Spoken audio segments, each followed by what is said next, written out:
always referring back to these fundamental patterns, no matter where they manifested from. They are the primary or preliminary movements of the body to actualize the repertoire. Okay. So for instance, if we got this little human being, they're on a mat, the little feet are up. Maybe there's a strap, it's a traditional mat.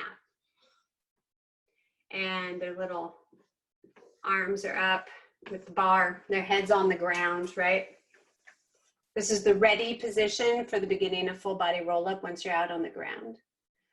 So the fundamental movement sequences we're watching for, the preliminaries that we're always practicing and always watching for.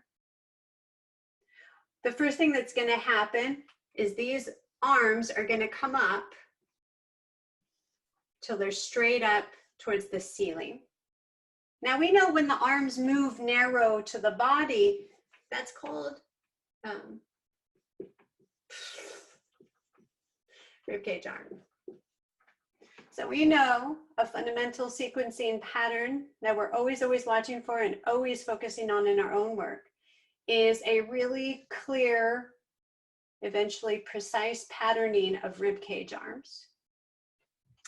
Once they get in motion, which is what's rooting the shoulder girdle so that the serratus are on, basically, this is activating serratus, the ribcage arm movement. Then what happens here is at the ear, right? Then we have to do cervical nod, or Marie-José calls it ear wheel, which is that rolling, right? So first rib cage arm, then cervical nod, right? And then as we come up off the mat, we're articulating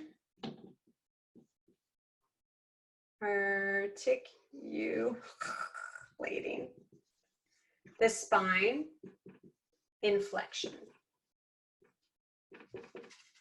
Okay.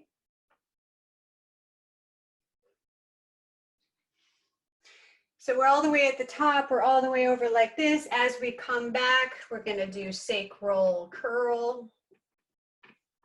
And we're going to articulate the spine back down one vertebra at a time, unwinding the ear wheel at the end, and then using that ribcage fundamental to come back to the top. Now we would say when we're hinged at the hip up here, that's technically a knee fold fundamental. I know the knee is not bent. I mean, the language is just so lacking, but essentially you're hinged at the hip and the femur is flexing towards the body. So it does, you could say knee fold, although you don't have to. So these are our preliminary movements. We're always watching them. We're always attending to them in our own body. Every time we do a full body roll up, rather than thinking about, let's say, how strong or hard we can make our stomach, instead I would rather us be thinking, when I did my rib cage arm, could I feel my shoulder girdle stabilize? When I did my cervical nod, could I really feel that release of the cervical spine so that I can peel with my breath as I come up and over, articulating my spine in flexion? Can I really feel the sacral curl and the articulation of each bone on the way back? How rib cage arm is organizing my shoulder girdle as I uncurl my ear wheel, or my, we could say, cervical counter nod. Okay, so the fundamentals, Joe said every part of the body has a job to do in every part of the repertoire.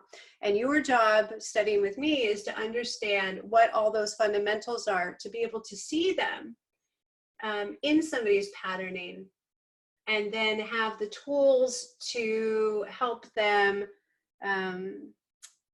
awaken patterns that might be gummy or completely missing, and then incorporate them back into that